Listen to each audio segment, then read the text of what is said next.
Hello, learners. Are you tired of writing data like this for every single cell? Well, it's time to say goodbye to that hassle. With the switch function in Excel, you can automate this process and save yourself tons of time. No more manual typing, just one formula, and Excel will do the heavy lifting. So, first, let's understand the expression of switch function. So, first is the expression value, the value you want to evaluate.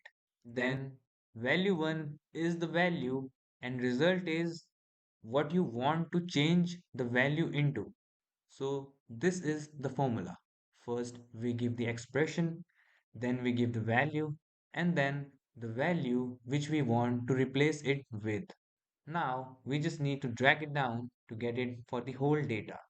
Now, there is one more use case of this formula.